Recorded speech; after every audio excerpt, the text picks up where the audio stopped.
Okay, so it's the 30th of September, last I checked. The 29th? My car says the 29th. And I am on my way to my first game store I ever went to. First card shop I ever found out. For the What Happened to YuGiOh videos. And I'm nervous because I plan to interview at least a judge, hopefully, at least one player, and hopefully one of the owners, one of the employees, asking them some questions about that. And I've never interviewed anyone before. I don't know how it's gonna work. I don't know. I'm gonna have to like direct them and be like, hey, when you say it, I need you to phrase it like this, restate the question, because the whole point of this is so that you guys don't hear me, and just getting them to do that is gonna be hard. And I don't know. This is gonna be new. Woo! I've collected trading cards since the early 70s. It's something I've always done. Cards and comics. Okay. That it? I think so. It's okay. My brain is short answers are fine.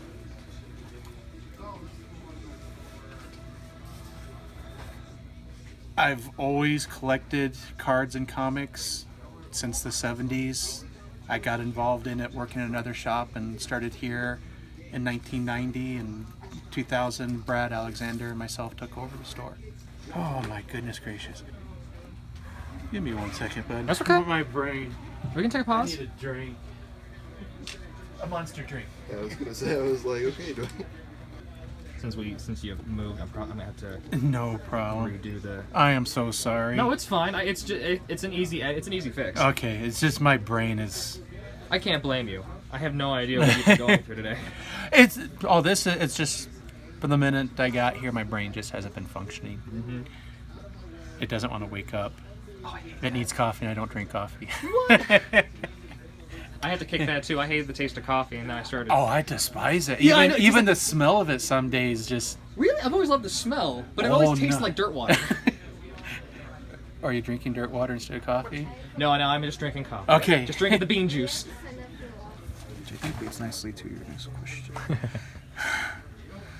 I'm gonna skip one and go down to the next one. That's fine.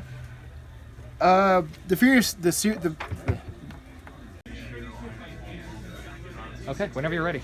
Whenever I'm ready? And look at me when you answer the questions. Okay, sure. Are you asking the questions? Or No, you am can I just. Oh, I can if you want me to, I but thought that was supposed to be like an interview or... they're not going to hear my voice at all. It's going to be edited to where it all flows a lot smoother. Because how many documentaries do you hear where the person behind the camera is actually talking? I suppose that's fair. You don't hear a lot of them. I suppose that's so I'm fair. trying to mimic that as much as Gotcha, possible. so it's supposed to be more of a documentary, not like an It interview. is a documentary. I see. All right, snazzy. So, You can look at it, look down, and then look up at me again. okay, and you can just edit it or whatever. So, I have a lot of power when it comes to the editing of this. okay, fantastic. So I can be horrible. You can be awful, Great. and I can make you look amazing. fantastic. That's what I love to hear. Okay, I just got done recording. That went so much smoother than I thought it was going to be. The player that you guys saw, I'm not really surprised I saw him there, but I've been seeing him ever since I can't go yet. I've been seeing him ever since I started playing Yu-Gi-Oh. He's been at that game store for so long. It was good seeing. It's really nice seeing him every single time. It really made me a lot more comfortable. Everyone was there was just so nice. The owner was like he's the only owner I really talked to, and getting to listen to the stories that I can't actually share with you. Some of the stories behind there, it was really heartwarming. Something I didn't even know about the community before, and this was just such a nice experience for me personally. All right, it's been 3 weeks since I started recording for the Yu-Gi-Oh documentary, and I got the script, I think, completely done, except for like a few bits of wrapping up and some of the small hoity-toity bits, not the really big chunky in-between bits. Right now, I'm super tired. It's slowly getting cold outside. I sent emails to Simo and Cyberknight, and I tried getting Simply Unlucky in on this, but I couldn't contact him. I tried going to his Discord because I couldn't message him on Twitter, and his email is not in his about page, so I really wanted Simply Unlucky on this, but I couldn't. So down here is where I'm doing the majority of the recording. This is my basement. Look at this gorgeousness. So organized. And this is where I'm doing the majority of the recording. Look, a mirror. That's us. Hey. So what you guys see all the time is over here. Literally, I don't know if any of you realize this, is ping pong table cut in half. And, well, not cut in half. And this is where the majority of it goes. I got this Lazy Susan right here for the rotation shots. There's the Dark Magician for the background. Got the Dungeon Dice Monsters. As of right now, like in the video, you're gonna see the Duel Links Kazuki Takahashi art book. I don't have that right now, so I just have this as the background. A big part of this was just figuring out how to cover up as much of the background as possible. I had to learn to be very background conscious. You might see some shots with just the card still standing, and then the light will change around it. And that's through this. I pre-ordered Shadow of the Terminator, and I got this flashlight, and I just literally go, woo! Wow! Wow! Dynamic! And that's basically it. If anybody can tell me where this comes from, I got this so many years ago. I have no idea what it's for. It's Masked Beast Discardius. I don't know what it's from. It's just this cool little figure. And it's from China, I know that, but I thought it was for Dungeon Dice Monsters. But clearly it's not, compared to how Obelisk looks and how all the rest of the figures look. So, if anybody can help me with that. Here's the script that I wrote.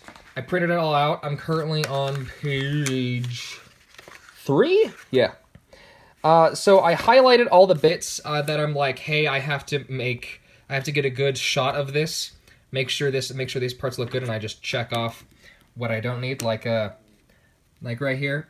No artist is credited in the artwork, so I'm just like, okay, get some shots of some cards, show the corners, then show the Magic the Gathering card, show, hey, look, the artist, and a lot of this, usually a script like this wouldn't look like this for actual filming. It would have a bit of in-between bits saying, hey, this should happen in this scene, and this is how it should be shot at this frame, yada yada, and then you'd go on to the next part where you would actually speak. But all that's in my head, since I'm doing this all by myself, so I don't need to write any of that down, I just know what I'm going to do. And a lot of it is trying to figure out, a lot of it is you're going to have issues with thinking of one thing, and another thing will happen, and you can't do the original thing you wanted, then you have to compromise, which happens a lot, and that happens so much for me, I just decided, you know what, screw it, I'll see what's up. So a lot of the stuff that you see right now is stuff that, oh, actually, I should probably show you how it looks lit up. Here's the lighting. Here we go. Where is it? Got it. So, I'm literally using, I have the cheapest setup possible. These are lamps I covered with paper because I don't have actual anything to fog it up. So I had to just put paper over it, and I'm constantly paranoid it's going to catch on fire. This one doesn't have paper on it for more of a harsh light. I liked it better with the harsh light because it gets the holographic effect better with the cards, as opposed to the soft light, which is just a slightly harder to get. But with a hard light, it's like, wha-bam! So that's what I'm doing. Over here is literally behind it. I still got, if you guys remember, if you've been around this channel for a while, I still got Althane. You see that? Dragoborn, I'm pretty sure it's dead now. It's a shame. I still got it. It's pretty cool. I just don't have any room for it. And I couldn't show Althane in the background, otherwise people would be like, WTF, man. So this is where I keep most of my stuff. I'm reading the Arc 5 manga. That's what I also had to do. I had to get the 3-in-1 editions, prop them up, just to cover more of the background. This is where I keep most of my good Yu-Gi-Oh cards, at least my more collectible ones. Bunch of Dark Magicians, because you know me. Dark Magician is my fave. Chicamaga Oscura. It's not English, that's for sure. And I got this from like a Target tin box, plastic box thing. Got this from a friend, and I just keep buying and collecting stuff. Man, I love Ghost Tricks. You guys see this? This is the card you get for the sleeve. That's not the sleeve. There's a Ghost Trick sleeve that was released during Zexal. And I'm like, oh man, it has Ghost Tricks, I need it. And I ordered it directly from Japan, and inside is, hey, here's a promotional card, and it's Ghost Trick Witch. And I'm like, I can't use it, I don't know what it says, but I like it. Got some Blue Eyes White Dragon. Did I? I got shots of Blue Eyes White Dragon. Yeah, I got shots of Blue Eyes White Dragon. Hopefully I remember to put that into the video. I tried to get shots of all the character monsters. I don't know what the community calls it. The monster cards that the main character uses in every single series. The only one I had to order was Decode Talker, because that's the only one I didn't have. And so Masterpiece Discardius, there we go. Relinquished is actually my dad's favorite card. Fun fact. My dad just thought Relinquished was such a cool idea. I got a first edition Red Eyes Black Dragon. I'm most likely going to show that off in the video. Here is the Orica card, and the rest are just random miscellaneous cards. It's not all filled up with Yu-Gi-Oh cards, as I'd like to make you believe in the videos. So this is where I do most of the recording. That's basically it. This is really what you're going to see. This is really what you want to see. I got a giant... I can't touch it. It's barely on there. I got a giant Ancient Gear Gadgetron Yu-Gi-Oh card from, hang on. Real card for size. I got that from... I mean, you guys have seen that before. This is a thing that was like one of their products. And I had it all this time, because how often do they do that? How often do they make giant Yu-Gi-Oh cards? If they made it holographic, God, I'd love that. I also had an issue with the background right over here. This is literally a $60 half-inch grid just for playing Dungeons & Dragons. And that's it. I thought about, as you notice below this white paper, that's actually just a poster. I got a bunch of posters right here. And I just decided to use the back side of one of them for this. I thought about using a playmat. I only have this one Yu-Gi-Oh playmat. But using a white background just works better. And it bounced the light off better. Didn't absorb it. I liked it. It worked better. So that's what I went for. It kind of has that void feeling. So yeah. I don't have the Japanese manga yet. The Japanese omnibus. Because I still am waiting for that in the mail. I mean, a lot of this is going to be happening afterward. So that's what I got so far. Just got these in, yesterday. Very happy about these. I'm so glad I found these. There's only sealed ones of Dungeon Dice monsters that are a few $100, around $100 on eBay, that I could find. This one is not sealed, and I just needed something. I'm very glad I found that. And it came with this as an extra for, $30 for both of them. And I'm like, need that now. And I'm getting a lot of cool stuff just for the sake of this video. And I'm happy with the results so far. A lot of it is just trying to show everyone what they've missed out, and that's the entire point of this video. And I need to turn off the lights. I didn't turn them off. Come on. Turn.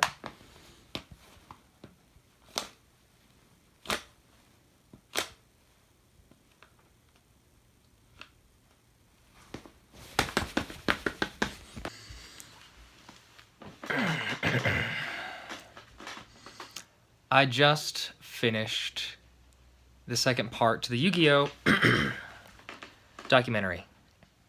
And I figured now is as good a time as any to tell you why I put so much effort into this. And it's just because I have an obsessive personality. And I don't mean that I obsessed over this project. I mean I obsessed over Yu-Gi-Oh! For a very long time. And it feels like I've gone through like a whole the motions of a relationship with Yu-Gi-Oh. There was a time where we were seeing each other, we had a breakup, and then we're getting back together again. So this and that's a weird analogy. This project it was very emotional for me. Editing it, I mean, I'm not really showing it right now because I just got past most of those emotions. I'm feeling kind of down right now because it's rendering right now upstairs. I'm in the basement, right in front of the setup, and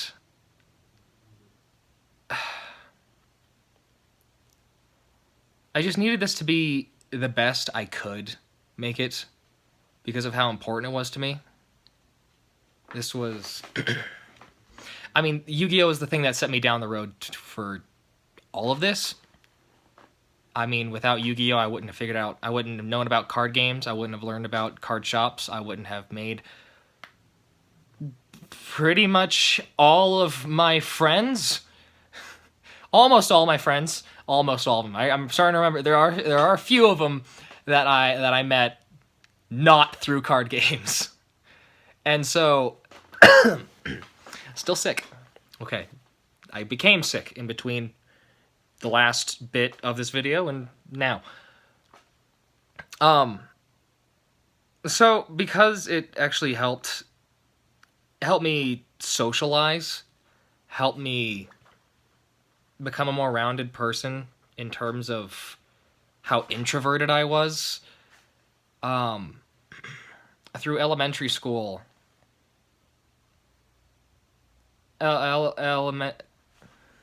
elementary school wasn't fun for me. And I was angry a lot. So much. I was actually the bully during elementary school. Which is weird for people to imagine now, because I'm very against bullying, and I'm much happier now. But the reason I was such a jerk in elementary school was because of how alone I felt and how I didn't understand how to chat with people and just be a good general person. And I know a lot of you might be thinking, well, it was elementary school, you were a kid, what's the big deal?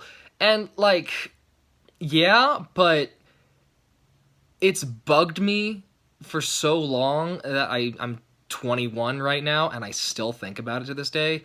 Like, I'm not going into detail, but it sucked so bad. And card games gave me a medium to interact with people. It was more of a gate, it was more of a bridge between me and somebody else. If we didn't have anything to talk about, if we didn't really know how to learn about each other through normal conventions, you could play a game of cards and learn about them just through that. And the people make fun of the anime because it likes to make a lot of cheesy moments, like about how like the heart of the cards is the biggest one. You like one of the biggest ones is, hey, we dueled, so we're friends now. And a lot of people go, okay, that's dumb. No, it's real. And the whole breakup period I had with Yu-Gi-Oh, when I took a break, when I felt like I was betrayed by the game and the meta, and a big reason was because I saw people just didn't get that. People just didn't understand the foundation of the ethics, the morals, the heart of Yu-Gi-Oh. And that's the biggest reason why so many people think the original series is the best. It's because it really emphasized that heart, the camaraderie of it. And that's very lost nowadays, I've noticed. Not entirely, but getting new people that come to the game, getting them to understand just how real that is. It's shocking how much it'll affect you. And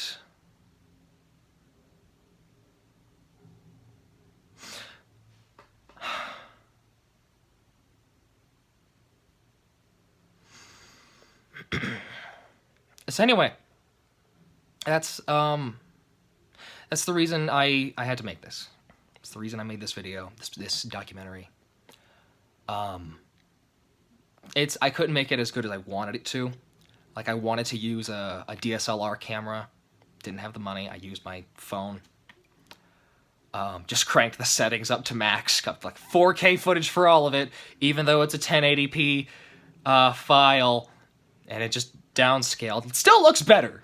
Like, the quality still looks better than if I just recorded it in 1080. It's weird how that works. But I wanted to put in a lot more time and money into this, and I couldn't. And though that hurts me, I think I did a pretty alright job. I'm pretty sure since YuGiOh is just so big, I'm gonna have to make an amendment video where I look at your comments and you're like, excuse me, you got this wrong, and this wrong, and this wrong, and, like, yeah, I'm definitely gonna get things wrong. I tried my darndest to make sure that didn't happen, but these things aren't really that well documented. Like, nobody's going down writing the history book of YuGiOh, unless they did, and I just completely missed that book, in which case that would have been super helpful. If that book exists, please link it in the description, comments. I'm super bummed out now with this project being done. Like, I'm happy that I got it done. I'm happy it's out. Just the process of making it. It was more than I thought it would be. I spent a lot of time just searching this stuff, buying these individual stuff. These things. It's actually funny. I wanted to interview my dad for this video, but he's super uncomfortable in front of a camera.